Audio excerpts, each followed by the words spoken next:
Well, hello everyone, and welcome to another episode of the Game Changer Mentality Podcast. I am your host, Rodney Flowers, best-selling author, keynote speaker, and resilience trainer. And as always, I am excited for another show today. And before we dive in, I want to say thank you to all of my listeners out there. If you are joining us for the first time, hey, I want to say thank you for being here. Thank you for tuning in with us. We have some valuable information on our podcast. We also have a Facebook community called the Game Changer Transformation Community. Please go check that out. And if you have been following me and you've been following me recurringly, this is not your first time, you kind of been riding along this ride with me, I want to say thank you as well. I realize that there are a lot of podcasts out there that you could be tuning into, and you have decided to tune in with us. And we really appreciate that, because we are all about your growth, all about changing your mindset, your mentality towards accomplishing what you want to accomplish in life, being the person that you want to be, achieving what you want to achieve. That's why we are here, and we love your feedback. So if you could, please drop us a note, drop us a review. We're open to feedback. Let us know some things that we can do better. Maybe there's some things that you would like some specific assistance with. Hey, we are here to serve you. So again, my gratitude for you. Thank you very much. Today, we're going to talk about being happy. How many of you want to be happy? How many of you could use more happiness in your life? Thank you. Well, I have a gentleman here with me today who's an expert in happiness. He knows all about that.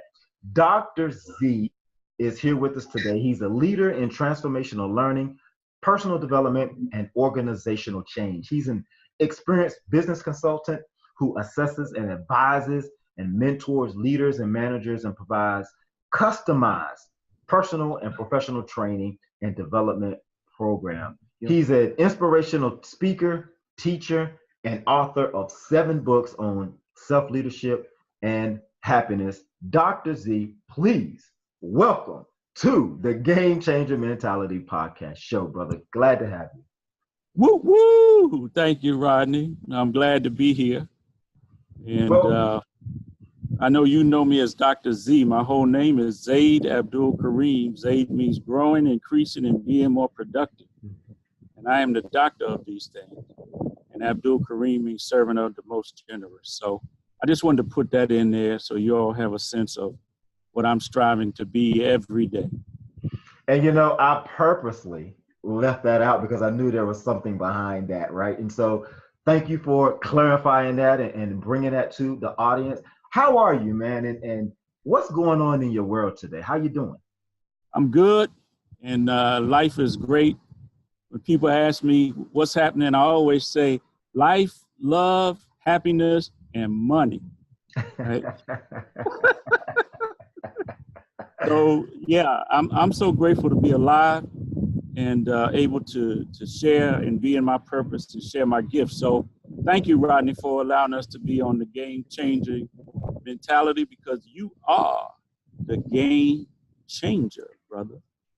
Well, thank you, Z. I appreciate it, and it's all for the audience. We all have things we want to achieve in life. There's more than what meets the eye to all of us. And a lot of times we allow our environment, circumstances, and situations sometimes to dictate how we feel, whether we're happy or not, how much money we make, things that we do, careers that we pursue. And so I want to change that. That's what the Game Changer Mentality is all about. And I know that you do some work in this field.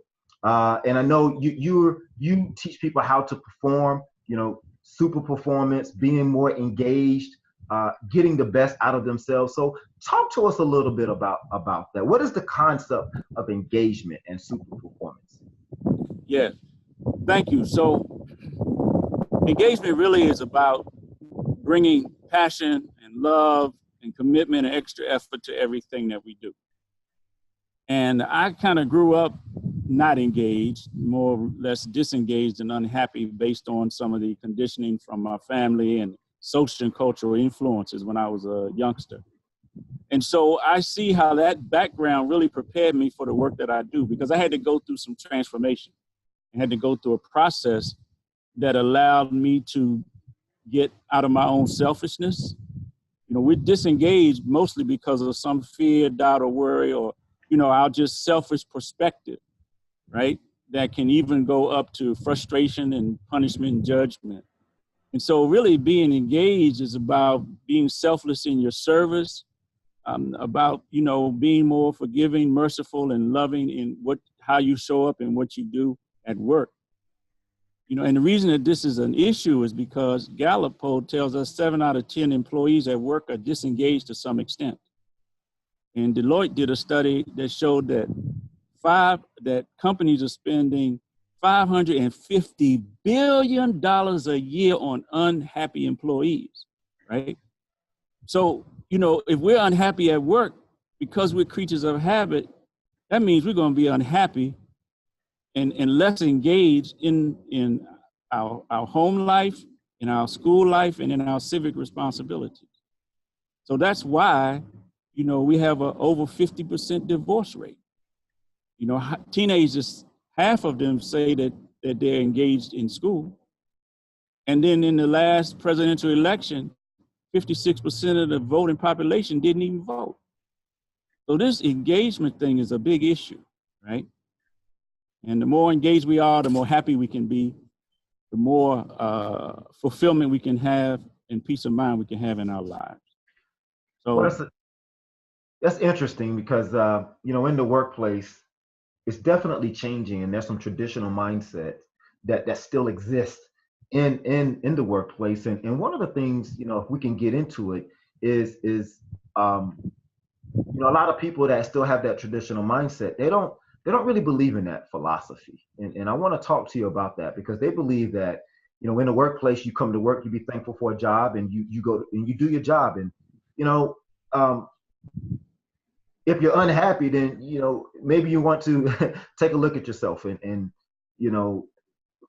really consider if you're grateful for your job. And I've heard this in the job, and I've heard that, a lot of these philosophical concepts that are coming of age now, this new information, a lot of people feel that it's phony, or it's not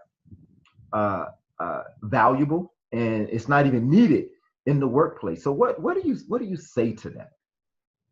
What, that they think that being engaged is not needed, or happiness is not needed? Yeah, I mean, I think they think happiness is needed, but going to the extreme to make sure that someone is happy. Listen, they have a job, you get paid every week, and so therefore that should be enough for you to be happy. Well, so that's my thought. Well, for some it was. I mean, if I think about my parents' generation, my father and mother were teenagers during the Depression in the 1930s, right? Mm-hmm. And so for them to get a job, any kind of job, and it was limited opportunities for African Americans back then, right? They had to be happy to have a job and stay there 30 years, get to go watch and retire, right? But with all opportunities that's here now, and especially this current generation, that's not the case. It's not enough just to have a job. I was listening to, I'm an NBA basketball fan. I was watching the Summer League, and Isaiah Thomas, who was an executive, with New York Knicks, president of a team and basketball Hall of Fame and all that. He was talking about how this generation of NBA players, they're not making decisions just based on money and that they got a job. What he was saying is that they want some place where they feel respected, where they have a team that they can trust, and that they have good management, and that drives the situation. So really what we get down to with engagement is we got to have a culture where people are feeling respected, they're feeling empowered, they know where the organization is going, they know how they fit in, and they want good relationships with the teammates and the managers. And if they don't get that, they're going to walk. They're not going to stay. And so now we're talking about turnover, which is very expensive for a company, and the toxicity of people being unhappy. When you're unhappy, people got an attitude, they got a scowl on their face, right? They're sending out all this negative energy all the time, right? Nobody wants to be around a dominant person who's selfish, right? We want people that respect us, that appreciate us. It's 3 things that I learned that all people want to have. 1, they want to be acknowledged. Number 2, they want to be accepted for who they are. And number 3, they want to be appreciated, right? And none of those things really have to do with, well, you just got a job or you don't. No, people are not doing what they love to do. And sometimes I've had jobs I didn't love, but I loved doing that job so I could get that extra money, telecommuting at night. Telework, telesales at night, so I could buy the baby shoes. You know what I'm saying? Right? But I'm saying that the way we live now, people want to be happy. In fact, what I discovered is what we talk about as engagement in life and business is really a function of our individual and collective happiness. And when we reset that happiness button, then you will become more fully engaged in life, right? And that's what we want. We want engagement.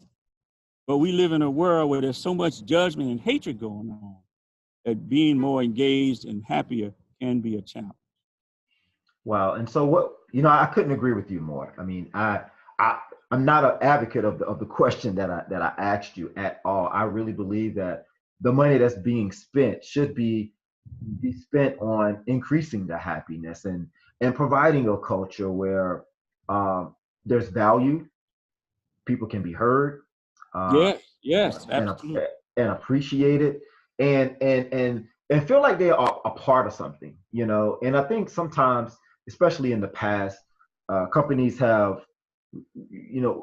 they've based their hiring on, what this person can bring to the organization, instead of what the organization can do for the person.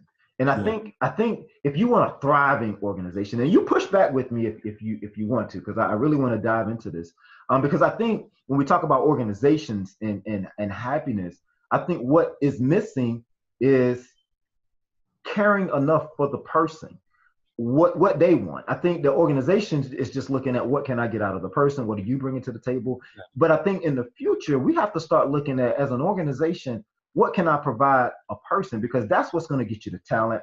That's what's going to get you the loyalty. That's what's going to get you the productivity that you want for the organization to thrive. And then we have to stop looking at organizations, I know I should say it this way. We have to start looking at organizations as just that. It's an organization, a cooperation. It's a team. It's a community. It's a family. And so if one, I love, I have to bring up Adam Markell here because it just makes sense. And he has this motto about not leaving anyone behind. And the organizations, they only want to spot out the people that are performing well, and they want to reward them, therefore leaving people behind. But as a community and as a family, we can't leave anyone behind. Right? We have to look at the organization as a whole, the corporation as a whole, and what can we do to make sure everyone is winning, in my opinion. No, absolutely.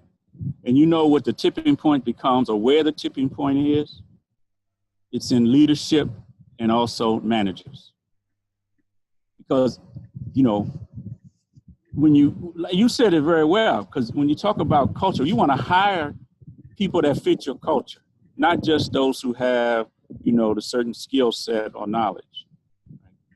And people being humble, people being hungry, and people smart are really three virtues of an ideal team player.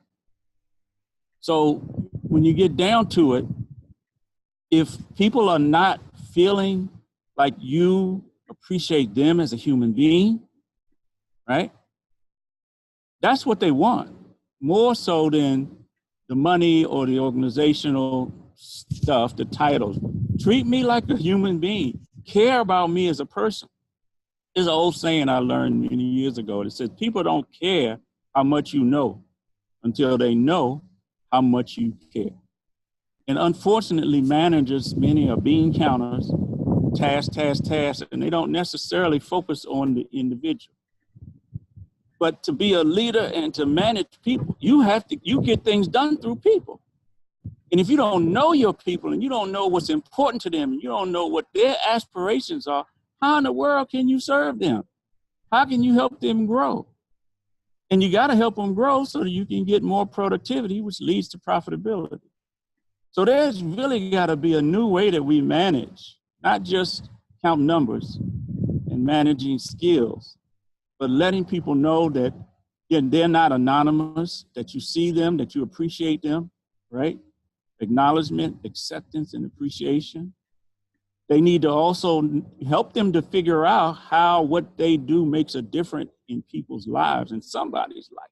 Because people want to be needed and they want to make a difference, right? Um, and so those two things at the least are very important. And also, people want to know that their work is relevant, that it's relevant, that it makes a difference. And there's a third one I'm trying to think of. It's not coming to mind right now. So I'll stop talking and we'll keep going. Yeah, well, yeah, you think about it, but there's a couple of things that I want to bring to the table as well. I was reading an article about Magic Johnson not very long ago, and it talked about whenever he was setting up his empire, his organization, and what he did was before he did anything, before he opened up his first store, when he was doing his research, he went and he looked at the demographics of the area he was going to start. Like, for example, where the Magic Johnson Theater is. And what he did, what he really focused on was, what do the people where I'm going to start my organization want? What do they like? What do they want? How are they? Like, he really wanted to get intimate with these people to find out how he can serve them in a manner that is conducive to their current culture. He didn't want to bring in anything that was going to change them or that was outside of what they were already doing. He wanted to start something there that was aligned with what these people were doing in a particular area. And so that's what started the Magic Johnson Theater. And I was reading and his organization, and I was reading further along in his business and how he built the empire. And that was like a cornerstone. It was a fundamental thing that he still does today. And he was talking about as we go forward in the future, it's becoming even more relevant, where you have to understand the people, right? It's not so much the talent, it's not so much the quality that they may bring, but it's the demographics. I'm really big into, diversity and inclusion. And to me, this is on the verge of inclusion, especially with the population change, the demographic change that's occurring right now. And what we're really talking about is not so much the change. I mean, a change is relevant in terms of the different demographics, but it's what's going to make these people, as a result of this change, happy. Because I think that's the new currency.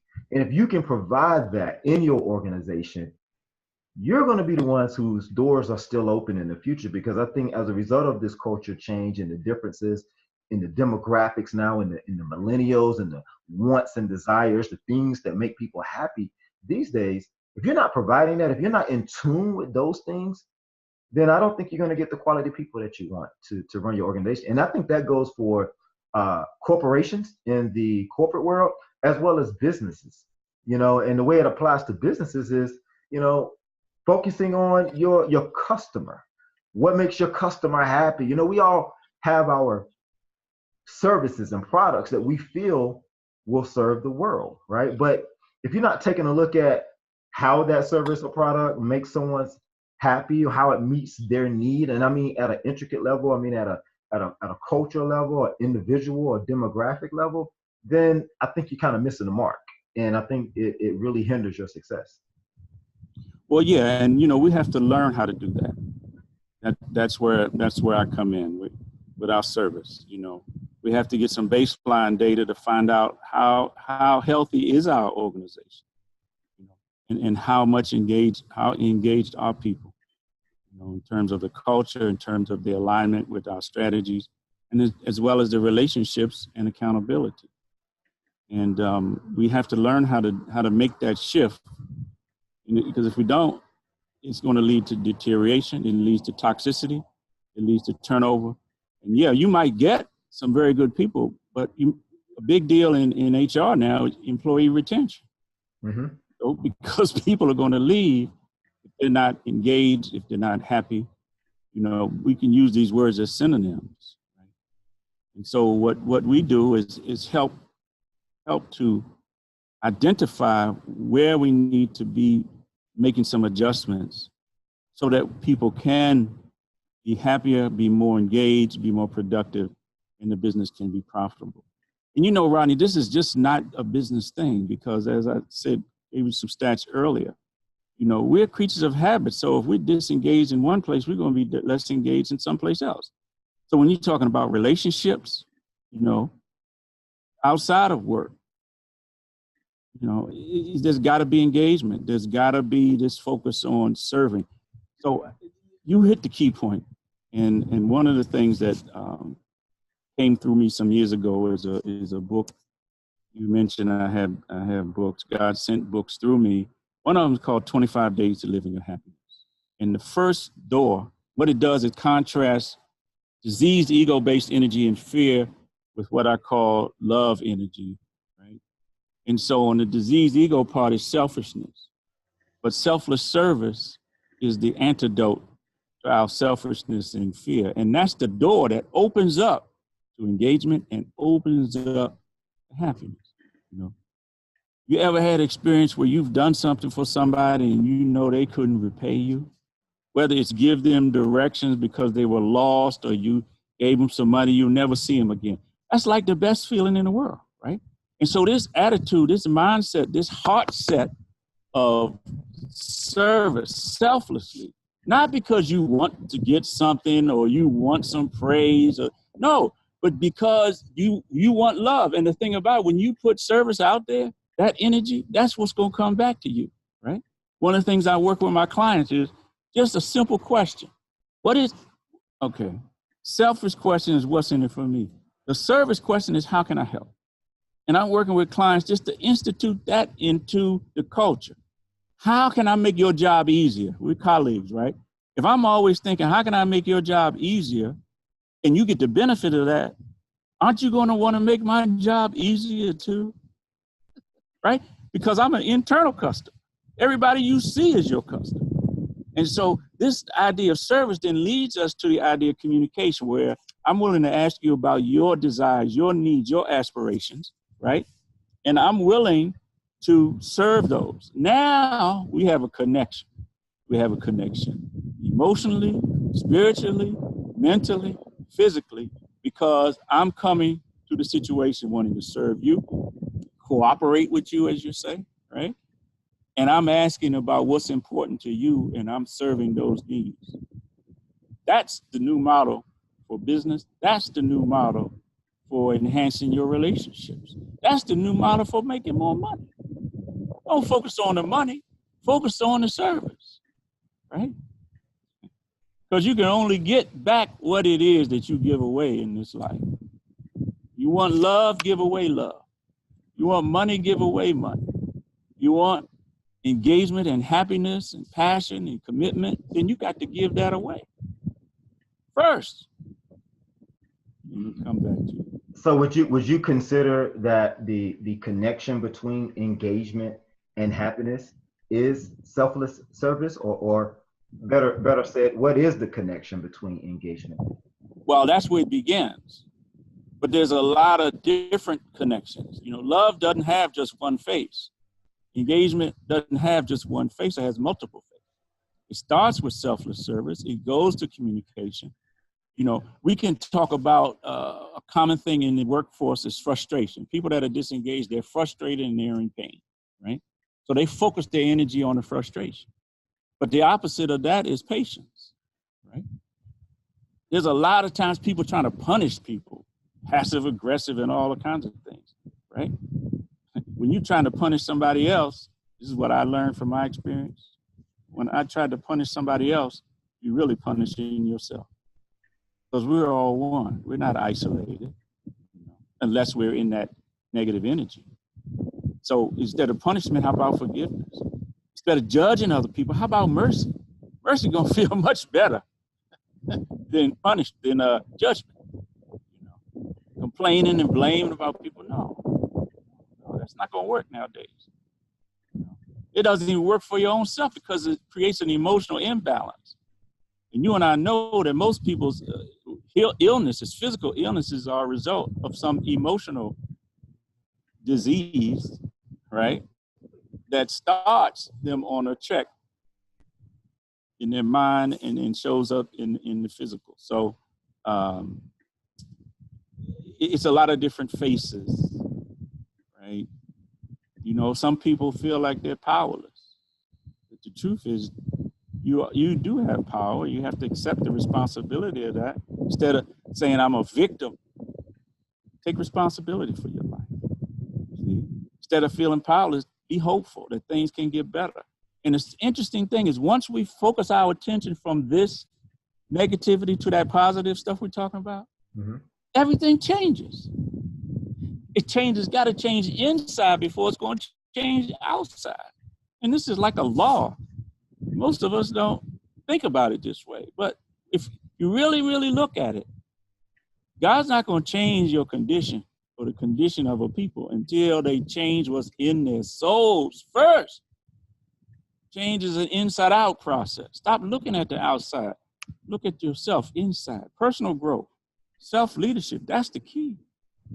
And when you're feeling unhappy, you feeling, upset and negative, that's a sign that you're in your diseased ego, your disengagement energy. And if you can accept that reflection, which can be painful sometimes, if you can accept that and then have enough self-awareness to switch the vibration, right? Out of, powerlessness into hopefulness. It will change. It will change. And you stay with it, it will change. Sometimes I know that the audience listening may find it difficult to switch out of that. And so out of that mindset, and because, you have to remember, hold up, this is a trigger. I'm in my disease-based ego.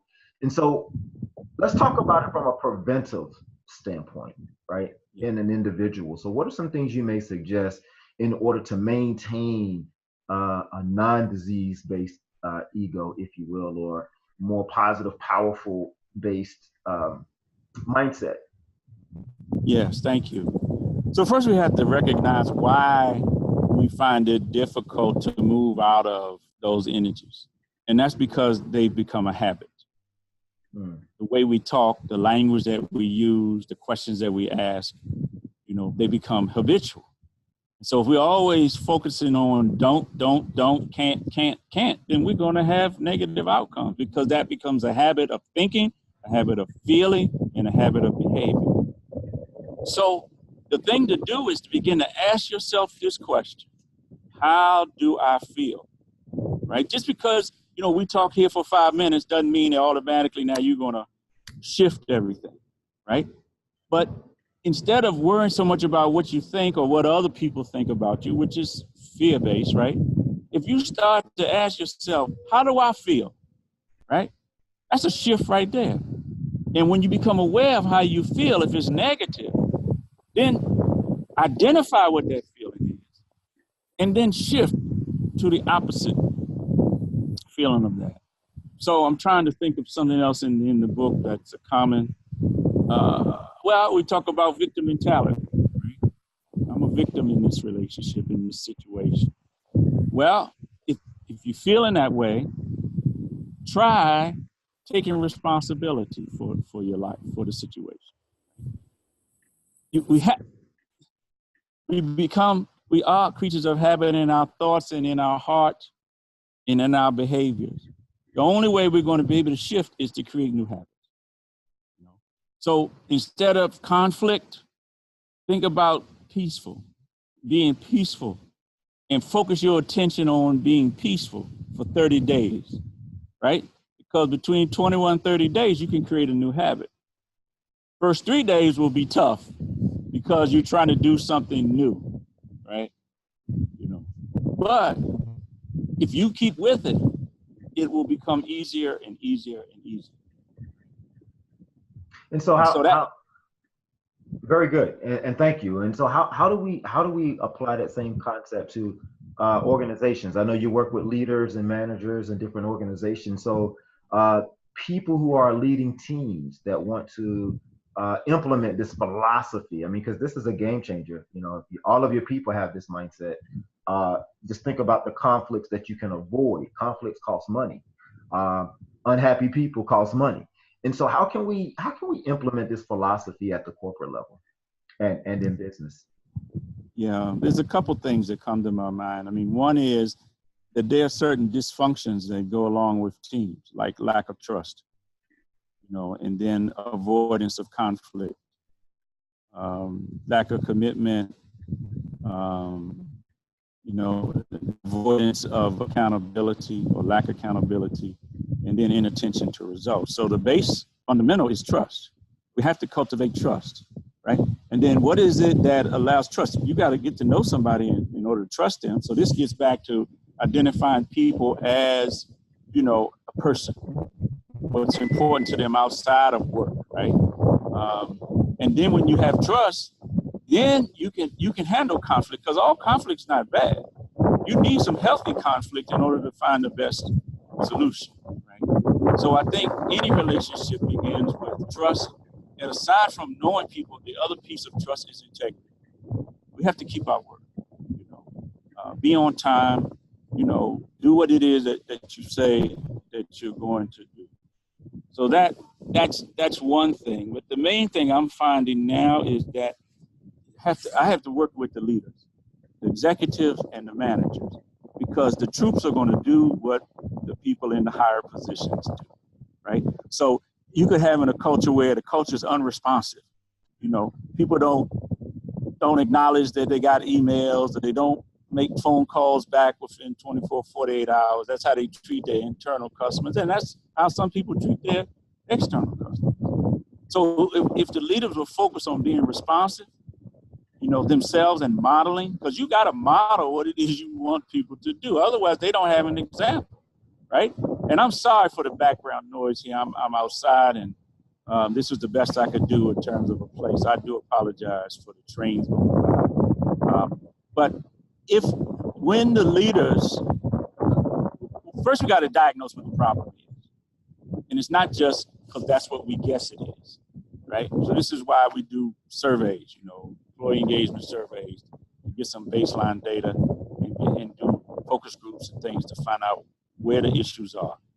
But then we want to do something that touches everybody in the organization. But what I'm learning is I got to really work closely, mentoring executives and working with senior managers, modeling for them, giving them tools and techniques to use so that as they assimilate that into their way of thinking and feeling and being and modeling those behaviors, then the other people are going to pick it up, And I think that's a formula for driving it down into the organization. It's not just a training program.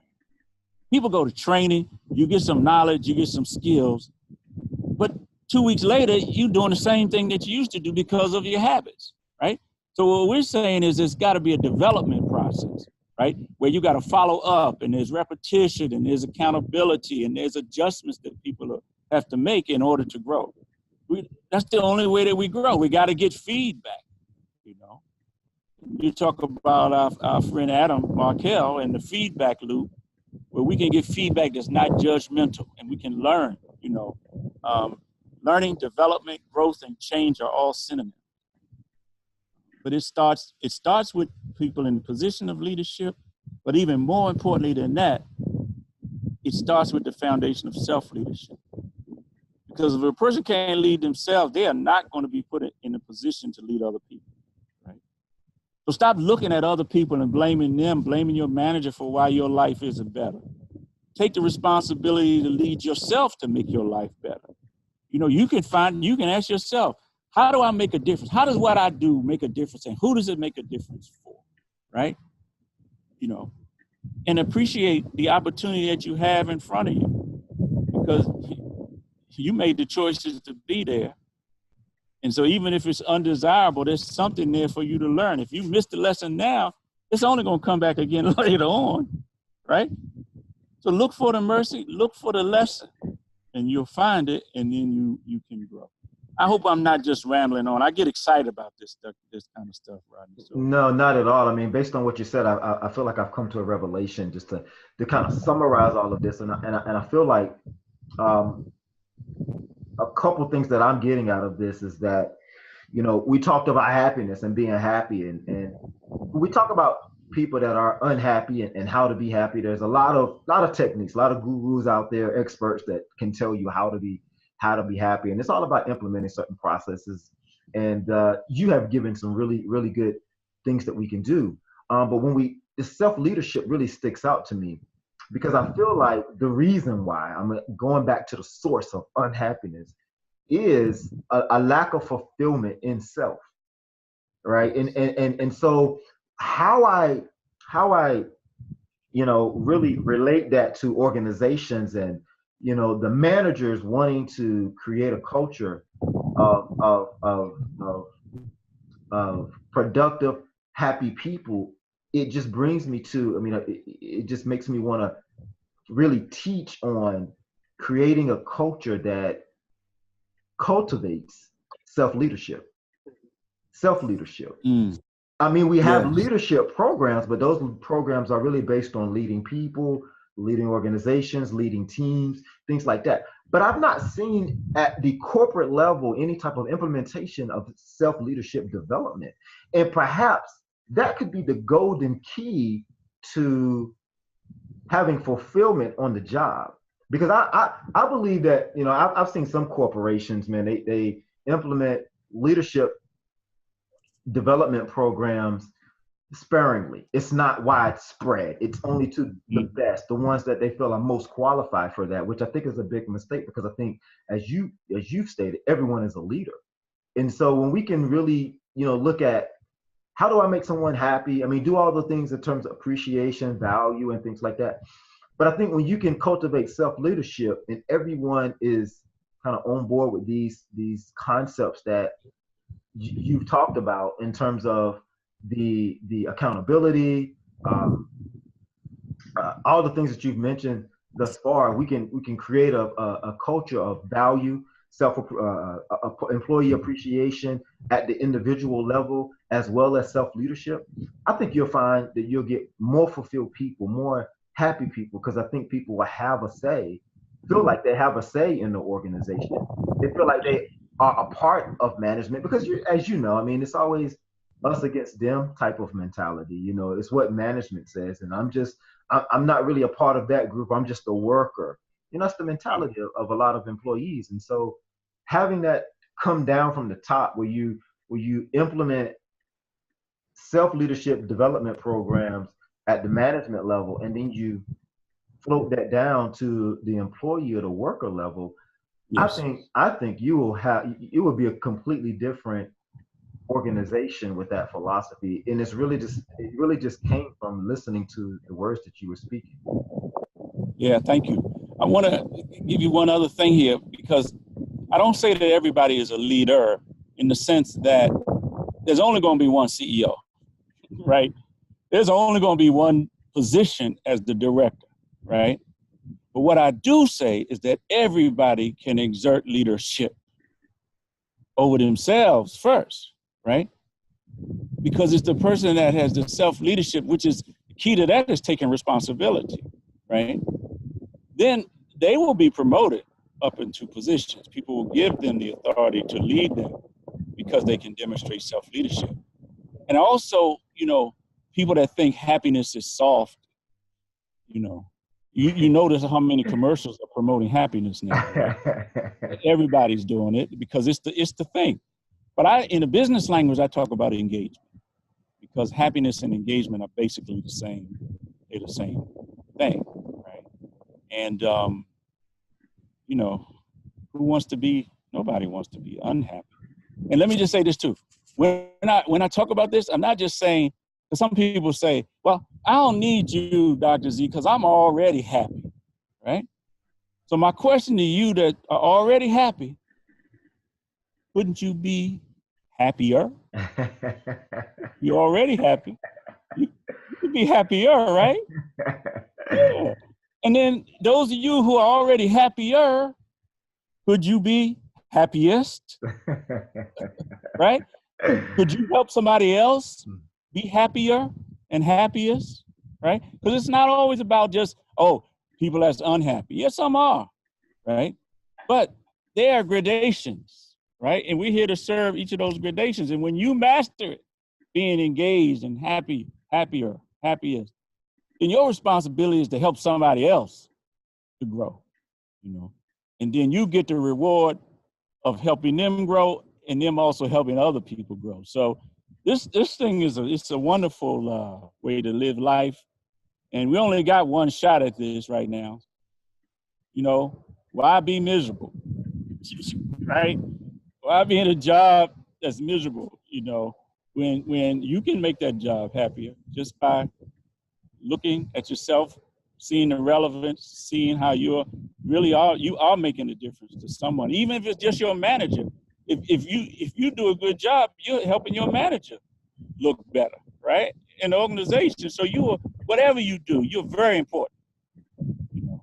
So let's maximize this thing. We can go out with the gusto and go out with the blast and have done the best that we can with what we've been given. And you'll find that your life will be happier. You'll be more engaged. You'll get the best out of yourself, other people. And, you know, that's what life is really all about. I mean, your spirit and a body, this physical existence, right? Once that spirit, that breath of life is gone, then you're gone. Right? Let's make the best out of this thing. Beautiful. Beautiful. Where can people find you, Dr. Z? They wanted to connect with you, take your programs or anything like that. How can they get in touch with you? Yes. So my website is universalselfleadership.com. You can go there to find me. You can email me at drz@universalselfleadership.com. I also have a Facebook page at Engagement and Happiness. Engagement and Happiness. You can find me on LinkedIn also, Zayd Abdul-Karim. So that, you know, that's it. If you want to call me, you can call me. I'll put my number out there because maybe somebody's looking for this, right? I don't want to be accessible. You can call me at 571-357-4774. But check us out. Check us out. See, you know, we got to ease up, warm up to this relationship, right? I'd like to find out, how can I help you? You know, what is it that you really want to accomplish right now? And I'll be happy to have a conversation with you. Maybe I can help, maybe I can't. But we will never know unless we explore, right? So, thank you. Awesome. Well, thank you, Dr. Z. Gentlemen and ladies listening in, you're going to want to check Dr. Z out. What a wealth of information this brother has provided to us today. I am so grateful for him being here, so grateful for him sharing his knowledge. And if you're looking for more happiness in your life, and everyone can use more happiness, everyone, you know, and there's ways to get it. And let's not settle for less, right? Let's not walk around feeling like I've got enough. You know what? I love the concept of giving from your saucer. You know, when you give from your saucer, that means your cup is running over. You have so much that you can give away, and you're not giving away anything that you need. You're giving away from the saucer because you have so much happiness that is running over. And Dr. Z is a gentleman that can help you fill your cup, whether it's in the workplace, whether it's individually. And listen, we all can practice self-leadership. And I think that's something that we don't practice enough. And maybe that's the missing link. There's the development programs for, you know, leading people, leading teams, and leading organizations. But, you know, if the blind is leading the blind, we end up in the ditch. And so we have to be able to lead ourselves. And so I think that's where it starts. And go get you some self-leadership tips, strategies, and concepts from Dr. Z. Find out how you can, you know, experience more fulfillment in your life, because that is the key to happiness. And again, I want to thank Dr. Z for joining us on the show. This has been fabulous.